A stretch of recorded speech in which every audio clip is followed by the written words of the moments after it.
Welcome everybody, Red Arrow 23 here, time for another edition to the Boom Beach Playbook. Today we're going to be showing you the maze core rush. So let's check it out, let's boom this beach! So here we go, we're going to be checking it out from Angry Lions over here with Chinaman account. So let's have a look.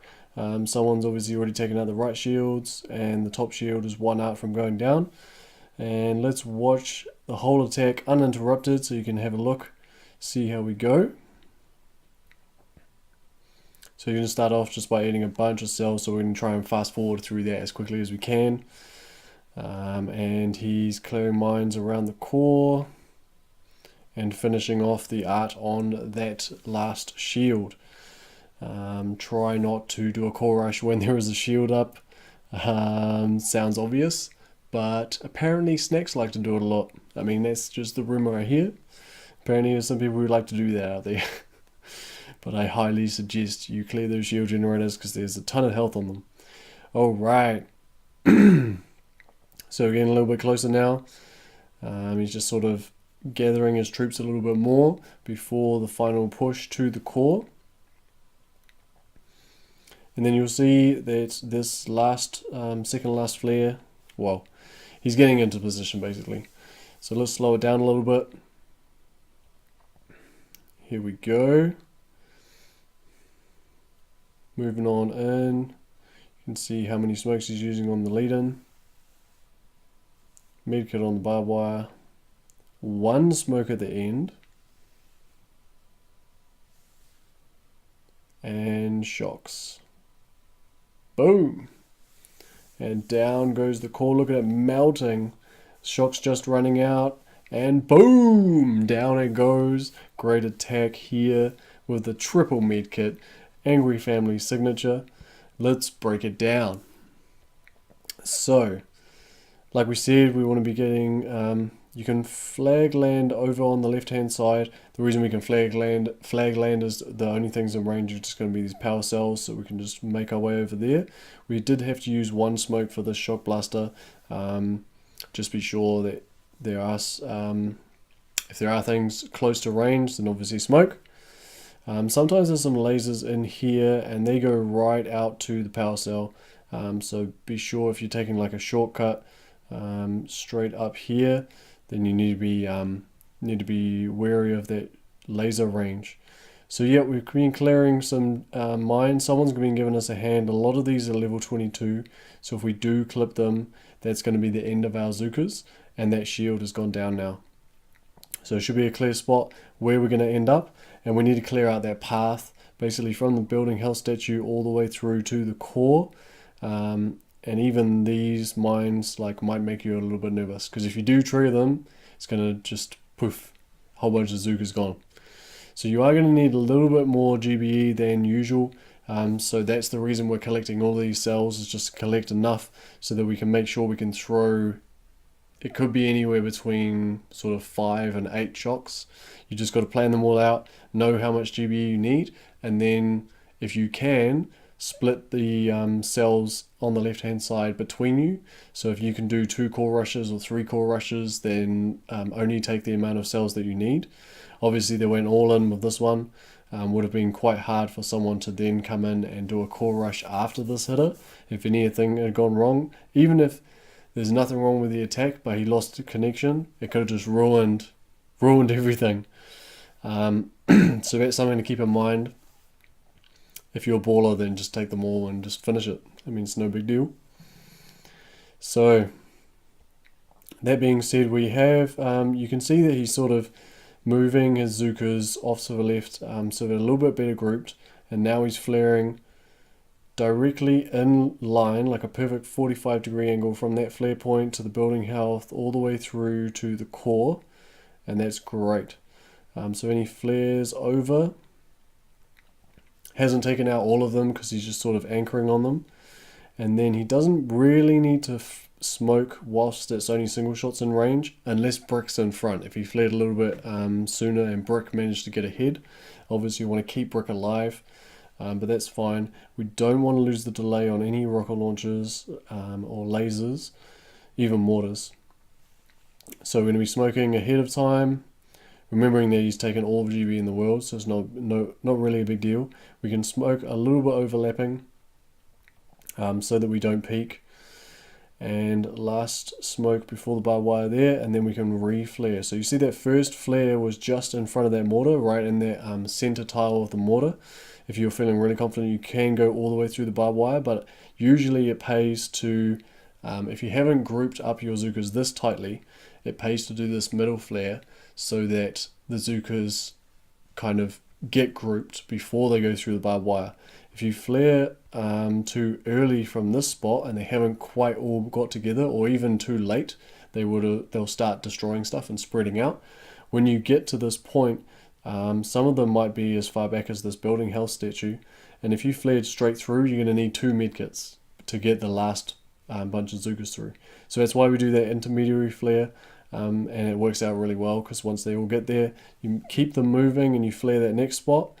But they're all really tightly grouped, and they're all going to be healed by that 1 medkit. Here, it's a little bit of a preference thing. If you have the GBE, you could throw your third to last smoke and then a double smoke right by the core, and that would work really well. I've seen a lot of people do it, but you can fit in 1 smoke here. You can see that the boom cannon is tagged, so the Zukas are going to target that by default.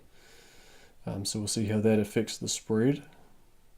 But we got a quick flare. So you see they sort of started just spreading, looking towards that boom cannon, and then we had a quick flare onto the core. So bear that in mind. If there's nothing tagged, they'll target everything, all the defenses fairly equally, and for that reason they'll stay more compact. But because they're all trying to target that boom cannon, they're sort of shuffling around. They sort of spread a little bit differently. So get that quick flare onto the core, and now we're looking at our shocks. So yeah, there's a fairly standard layout for the most part. These are sometimes machine guns. You might have an extra rocket launcher up here. And these are sometimes just lasers, so they're not rocket launchers, but that's still going to be in range. And right, so let's have a look at these shocks. We'll see them as they come in. So we'll see the machine guns behind us are going to be really high priority because they're going to fire straight away. And you got to remember, when you're throwing these shocks, you're going to have to throw them quite quickly. So you need to have like a set pattern that you know you're going to do, and you practice it beforehand. So here we go. We've shot the 2 lasers with the machine gun, and then we shot the 3 mortars with the 2 machine guns. And when we do that, we want to try and avoid shocking our Zukas. So if we can sort of set that shock a little bit further out, that will work out well for us. See, we did shock quite a few Zukas there. Then we're going to be shocking these 3 rocket launchers with the machine guns. You might need to shock these machine guns here as well, depending on the layout. And then let's look. Boom. So that first shock has got the 2 lasers and the first shock launcher, obviously the rocket launcher there as well, but that's sort of as wide as it's going to go. And then I believe, so you can technically get these 2 lasers and the middle shock launcher, but it's a little bit harder, especially when you're throwing this amount of shocks. So he's gone for a nice easy 1, 2, 3 shocks. But just bear in mind, if you are tight for GBE, you can do the 2 lasers all the way to the middle shock launcher, and that's the same on the other side because it's symmetrical. But I wouldn't do it when there's a rocket launcher at the top there, or where this boom cannon is, if you need to get that. So keep that in mind. What other shocks have we got? And we've obviously got the rocket launchers at 2 o'clock being shocked. So nice work. We do have a bunch of Zukas there you can see shocked. So if we could step that shock a little bit further out, so it's just trimming, still getting this machine guns, but don't need to get the whole base of the machine gun. And there we go. The core goes down, boom! And with a triple medkit, I like it. Let's have one last look all the way through. Let's see how long this attack took as well, because it took quite a while to eat all those cells. There's about 100 cells on the left hand side. It took 3 minutes to do this whole attack, so you should never have any issues. He ate far more cells than you probably usually would. So let's check it out. Yeah, we're going to be clearing mines and clearing Flag land, flare into that corner, just let the Zookas start taking things out. That's going to work out well. Clear any more mines that need to be cleared. You are probably going to need some help from the previous attackers to take out the shields, but also to clear out those mines, so make sure you note for that.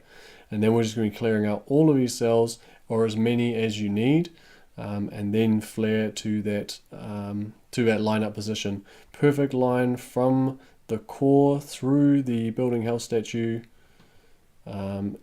to around about where those power cells are, preferably with an anchor point. That would work out really well. So here we go. All we're trying to do is collect enough GBE so that we know how to do our hit. So have that number in your head, and when you reach it you can flare across. Or another trick that I've seen people use is they'll look at how many force points are currently on the map. So there's 134, and you know that you want to take out 20. So you know when you reach 154 force points out of 300, then that's time to move on. So we're into the lineup now. We're using the intermediary flare in the center tile of the center mortar, or whatever defense happens to be here. And that's going to help our Zookas group up just before we go through the barbed wire. We don't want them to hang around for too long, so we're going to be sending that flare to keep them moving, especially those once those back ones get in there. And then we're going to be flaring medkit, last smoke. We can do it under one smoke. You might want to do it under two. Completely up to you. Nice early flare. Well, you need to flare the core. Depends on how long you want to let them settle. If there are things tagged, then I suggest flaring the core a little bit earlier. If there's nothing tagged, then you can afford to wait for a little bit, let the Zooka settle, and then flare the core. They shouldn't go anywhere because they're going to be in range of the core if they are inside the barbed wire. Once we've done that, we're lining up our shocks, and our shocks are going to be a little bit difficult just because there's so many of them. And then it's going to be 1, 2, 3, 4, 5, 6, 7. 7 shocks on this one. Could have been 6 at a stretch. But great hit here, using battle orders just to smash the core. Love it. And medkits compulsory in the Angry family, as we all know. So nice work. Nice work, Alliance. So I was going to do it for the Maze core rush video. Be sure to comment down below if you do this core rush any differently. If you can find anywhere else to hit it from, I'd be very interested to see that. Whether you take a lot less GBE or anything like that. Give us a thumbs up, like the video, thumbs down if you didn't, and subscribe for more Boom Beach.